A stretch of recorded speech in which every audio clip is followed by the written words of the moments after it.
पीठ के पीठाधीश्वर परम पूज्य योगी आदित्यनाथ जी आज इस कपिल वस्तु महोत्सव में तथागत गौतम बुद्ध की धरती पे आज लोकसभा के चुनाव के बाद और इस महोत्सव में 3 वर्षों के बाद आए हैं। और इस आज जो आने के पहले सुबह 9:30 बजे तक बारिश होती रही और जिस तीव्र गति से बारिश थी तो लगता था कैसे हेलीकॉप्टर आएगा, कैसे सिद्धार्थनगर के लोग आएंगे। लेकिन 10 बजे तक बारिश धीरे धीरे बंद हो गई और वो बारिश केवल बारिश नहीं थी, सिद्धार्थनगर के किसानों के लिए वो अमृत वर्षा थी जो आज बारिश हुई है। और ये शुभ संकेत है। उत्तर प्रदेश के मुख्यमंत्री योगी आदित्यनाथ जी का आगमन शुभ है, किसानों के लिए शुभ है। वो प्रकृति ने भी, ईश्वर ने भी वो फुहारें दी, जो फुहारें प्रकृति की बारिश, वो केवल इसलिए नहीं कि मुख्यमंत्री जी का स्वागत है, किसानों के भी अन्न का उत्पादन की वृद्धि होगी। इसके लिए मैं आभार व्यक्त करता हूं, प्रभु को भी और मुख्यमंत्री जी का आभार व्यक्त करता हूं। मंत्री जी, विधायकगण, माननीय सांसद जी, सभी जनप्रतिनिधिगण और हमारे सामने बैठे भाइयों बहनों साथियों, हम इस अवसर पर कपिल वस्तु महोत्सव के शुभारंभ पर आए हुए अपने मुख्यमंत्री जी का मैं हार्दिक स्वागत और अभिनंदन करता हूँ। साथ ही ये भी कहना चाहता हूँ कि मुख्यमंत्री जी, आप हमारे पड़ोस के हैं, आप बहुत बार इस जिले में आए हैं। ये जिला पिछड़ा है, पिछड़ापन होने के नाते हमारी बेरोजगारी बढ़ती जा रही है। हमारी शिक्षण संस्थाओं को जो सुविधा होनी चाहिए वो उतना नहीं मिल पा रहा है। आज आप हमारे मुख्यमंत्री हैं, आप आए हैं, तो मैं आपसे अनुरोध करूंगा कि इस जिले के उत्थान के लिए कोई विशेष योजना बनाकर यहाँ कोई स्थानीय स्तर पर उद्योग लगाने की बात करें, क्योंकि बिना उद्योग के रोजगार संभव नहीं है और हमारा जिला एक तरह से उद्योग शून्य है। आप बड़ा निवेश आजकल आ रहा है। मेरा आपसे आग्रह है कुछ बड़े निवेशकारों को प्रभावित करके हमारे जिले में भी तो कुछ बड़ी औद्योगिक इकाइयाँ स्थापित करने का कष्ट करें। बहुत बहुत धन्यवाद, आप हमारे यहाँ आए, मैं आपका स्वागत करता हूँ। धन्यवाद माननीय, हमने बहुत ही आदर के साथ माननीय सांसद माननीय श्री जगदम्बिका पाल जी को आमंत्रित करूंगी कि अपने उद्बोधन से हमें अनुग्रहित करें।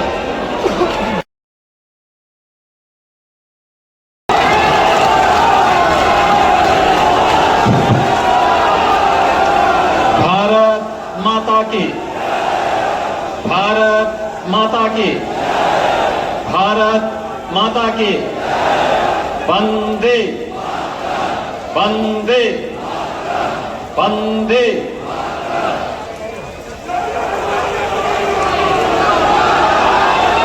कपिल वस्तु महोत्सव के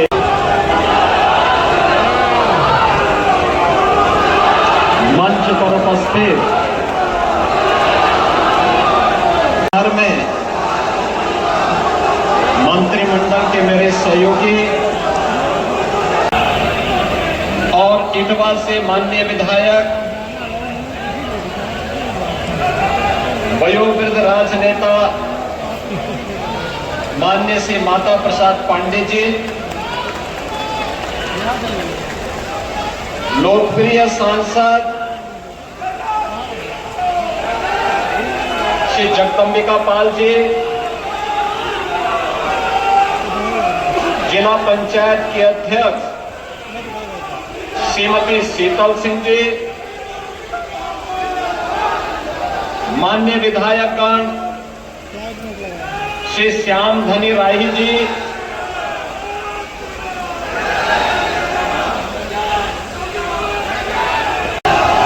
नगर पालिका नौगढ़ के अध्यक्ष श्री गोविंद माधव जी,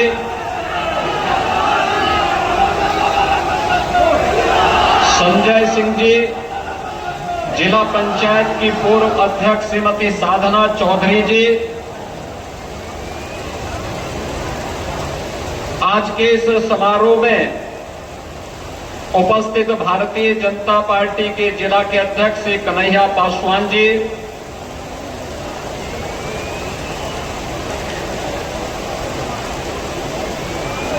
मंच पर उपस्थित नरेंद्र मणि त्रिपाठी जी, लालजी त्रिपाठी जी, रमेश गुप्ता जी, राम कुमार कुंवर जी,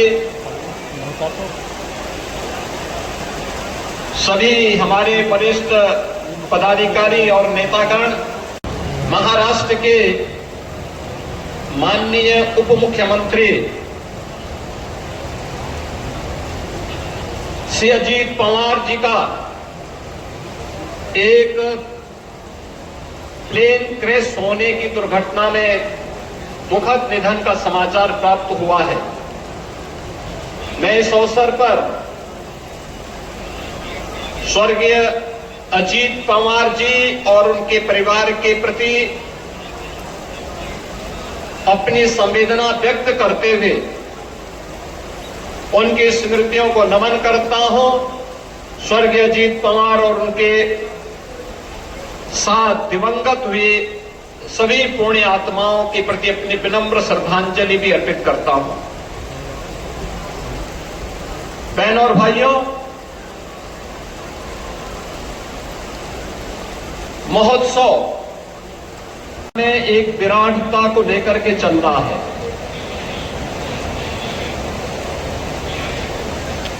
मनुष्य अपने आप में ईश्वर की सर्वश्रेष्ठ कृति है और सर्वश्रेष्ठ कृति होने के नाते उसके मन में मानवीय गरिमा, उसकी सुरक्षा और संप्रभुता का भाव सदैव बना रहता है। सर्वश्रेष्ठ कृति हमें इस बात के लिए प्रेरित करती है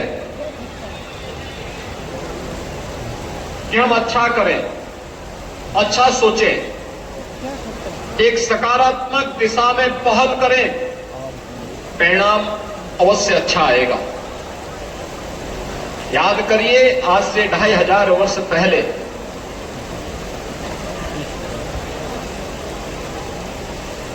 ये जनपद जिनके नाम पर बना है, राजकुमार सिद्धार्थ, उन्हीं का राज्य था। कपिलवस्तु उनकी राजधानी थी। ज्ञान की खोज के लिए निकले, जीवन की वास्तविकता और जीवन की सच्चाई को जानने के लिए निकले। प्रयाग जी में गए, एक लंबी साधना की, ज्ञान प्राप्त हुआ। पहला उपदेश सारनाथ में दिया और सर्वाधिक चातुर्मास उन्होंने जीवन के श्रावस्ती जनपद में संपन्न किए।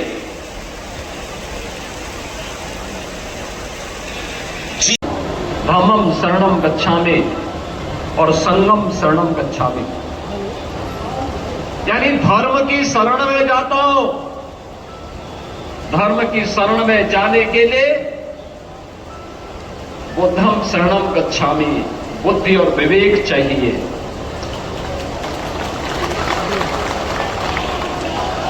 बुद्धि और विवेक होगा और साथ साथ संगठन होगा। याद रखना, शक्ति असुरों के हाथों में आती है तो विध्वंस करेगा, शक्ति व्यापक परिवर्तन का कारण बनेगी।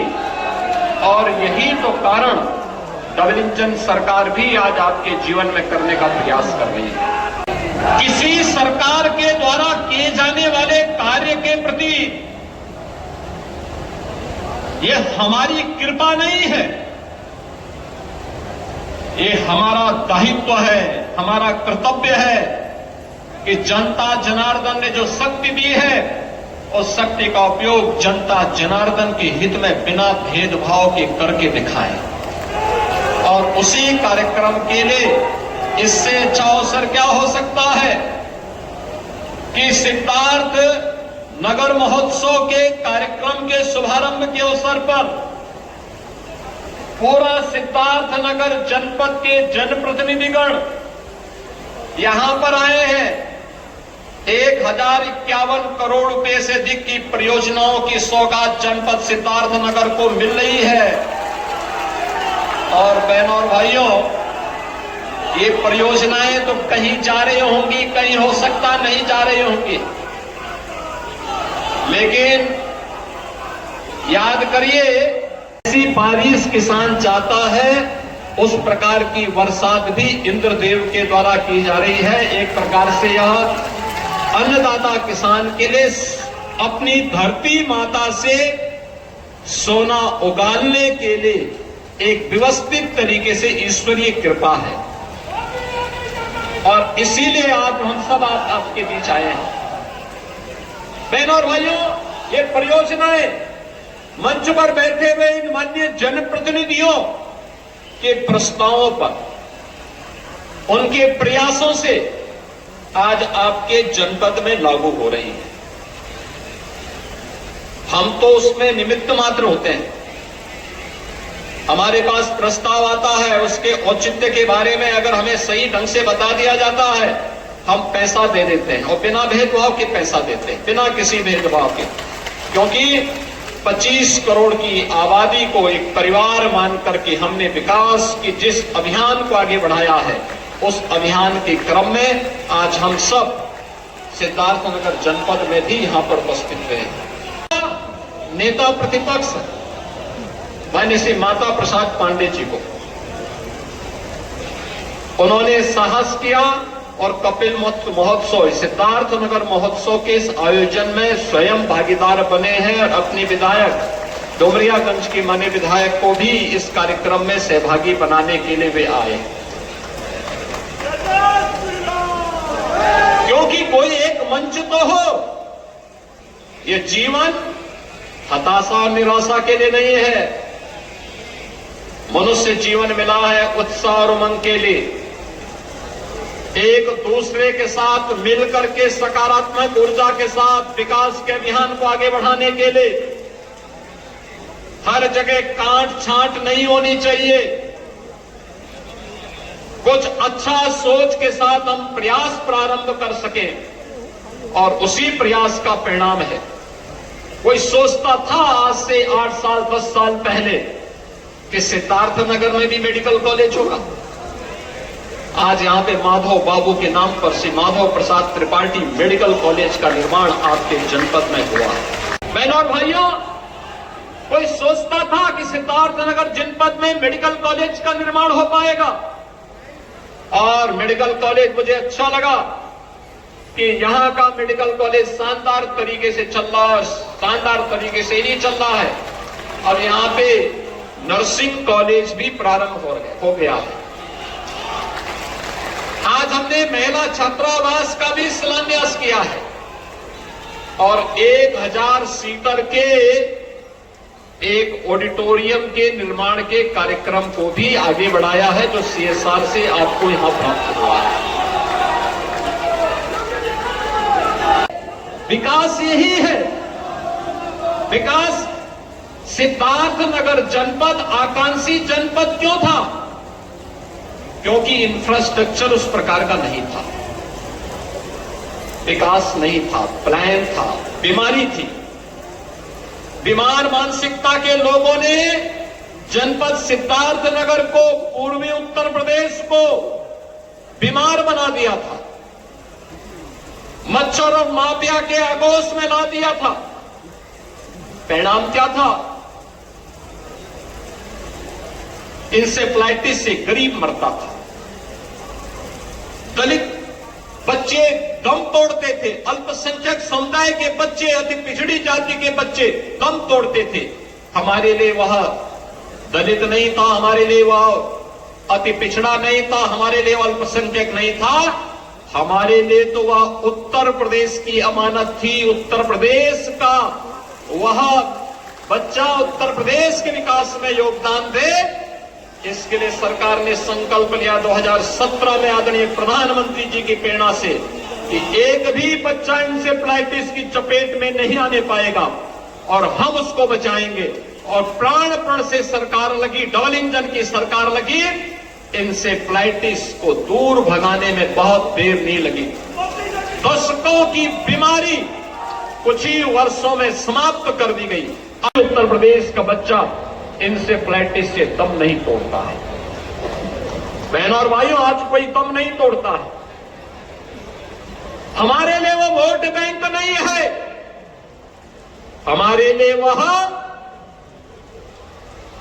एक परिवार का हिस्सा है और परिवार को कोई बांट करके नहीं देखता है। ये हमारा कर्तव्य था, उस बच्चे को सुरक्षित होने का अधिकार था और सरकार ने अपने उस उत्तरदायित्व का निर्वहन किया। भगवान बुद्ध के अवशेष यहां से इंग्लैंड में पहुंचा दिए गए थे, वहां नीलामी हो रही थी, ताइवान में नीलामी हो रही थी। यहां के सांसद ने प्रयास किया और परिणाम था, हमने पत्र लिखा। अब तो कपिल वस्तु में हम लोग विपश्यना का भी एक केंद्र बना रहे हैं। आज वहां पे अच्छी डॉर्मेट्री बन रही है, अच्छा विकास का कार्य आगे बढ़ रहा है। याद करिए, हमारा एकदम पड़ोसी है नेपाल। नेपाल मित्र राष्ट्र है। कनेक्टिविटी हमारी उतनी उबड़ खाबड़ों में बदली हुई थी। हम लोगों ने कहा कि हर एक inter state connectivity, international connectivity, चाहे वह राज्य के साथ हो, किसी देश के साथ हो, वह 4 लेन की बेहतरीन कनेक्टिविटी होनी चाहिए। और मुझे अच्छा लगा कि सिद्धार्थनगर जनपद की कनेक्टिविटी को भी हम 4 लेन के साथ बेहतर तरीके से आगे बढ़ा रहे हैं। याद करिए, सिद्धार्थनगर जनपद में गोरखपुर शामली इकोनॉमिक कॉरिडोर, यह भी बांसी, डुमरियागंज और इटवा 3 विधानसभा क्षेत्रों को टच करते हुए एक नए विकास का कॉरिडोर बनने जा रहा है। विकास का कॉरिडोर, यानी ये चीजें दिखाती हैं कि सरकार बांट करके विकास नहीं कर सकती है। उसको समग्र दृष्टि से देखना होगा। समग्रता के भाव के साथ जब वो देखती है, ये समग्रता का भाव ही, इस सस्टेनेबल डेवलपमेंट का भाव ही, इस सतत विकास का भाव ही, यही जहां पर भेदभाव न हो, मेरे तेरे में, अपने पराये में, जाति मत मजहब के रूप में, क्षेत्र और भाषा के रूप में, जहां कोई भेदभाव न हो, उस भेदभाव से मुक्त सतत विकास की दृष्टि से किए जाने वाले प्रयास, यही राम राज्य की अवधारणा का साकार रूप है। हर गरीब को मिलना चाहिए। ये गरीब, महिला, युवा, अन्नदाता, यही तो मोदी जी की पहचान है। इसी को फोकस करते हुए योजनाएं बनी है। हमने भेदभाव नहीं किया, सबको जोड़ा है, सबका साथ और सबके विकास को सभी योजनाएं समर्पित की, बिना भेदभाव के विकास भी है और गरीब कल्याणकारी योजनाओं का लाभ भी। और इन गरीब कल्याणकारी योजनाओं के माध्यम से एक प्रतिस्पर्धा को आगे बढ़ाने की आवश्यकता है। प्रतिस्पर्धा इस बात को लेकर के, आप मनरेगा में इससे पहले कच्चा काम ही कर सकते थे, पक्के कार्य की गुंजाइश नहीं थी। 100 दिन की केवल रोजगार की गारंटी थी, वह भी मिल गया। तो अब 125 दिन की रोजगार की गारंटी नहीं मिलेगी तो नहीं देगा। अगर रोजगार मांगने पर तो उसमें उसको मुआवजा देना होगा, यानी ग्राम पंचायत मुआवजा देगी जो नौजवान या जो व्यक्ति कार्य अपने लिए मांगेगा। और अब पक्का कार्य भी आप कर सकते हैं। यह है विकसित भारत जी राम जी की नई योजना, जो रोजगार की एक नई गारंटी आपको देने जा रही है। विकास का आधार गांव होना चाहिए, गरीब होना चाहिए, किसान होना चाहिए, युवा होना चाहिए, अन्नदाता किसान होना चाहिए। बिना भेदभाव के समाज के हर एक तबके को बनाया जाना चाहिए। और बहनों और भाइयों, जैसे यहां पर 2 महिला उद्यमी आए थे। एक महिला उद्यमी ने काला नमक चावल की ब्रांडिंग कैसे होनी है और उसके माध्यम से कैसे आत्मनिर्भरता के लक्ष्य को प्राप्त किया जा सकता है, बुद्ध के प्रसाद के रूप में उसकी ब्रांडिंग करना और उसको एक्सपोर्ट का माध्यम बनाना, इसी सिद्धार्थनगर की एक बेटी ने करके दिखाया है।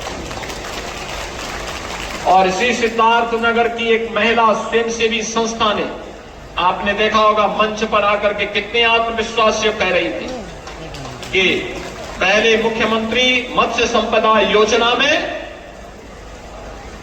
फिर अगली बार प्रधानमंत्री मत्स्य संपदा योजना का लाभ लेकर के, पहले उनके पास 2 लाख नहीं था, सरकार के अनुदान पर निर्भर थी, अब 15 लाख सालाना कमा रही है।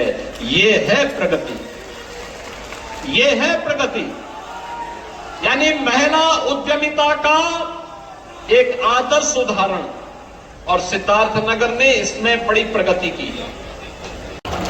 यानी क्या प्रतिभा है। ये संस्कार जब बच्चों में जाएगा तो वही विकसित भारत की संकल्पना के वाहक बनेंगे। और मुझे बहुत अच्छा लगा, मैं उन सभी शिक्षकों का, थीम सॉन्ग गाने वाली बालिकाओं और कलाकारों का हृदय से अभिनंदन करता हूं। इस पूरे आयोजन के प्रति अपनी मंगलमय शुभकामनाएं देते हुए, आप सभी के प्रति अपनी शुभकामना देते हुए वाणी को विराम देता हूं। धन्यवाद। जय हिंद।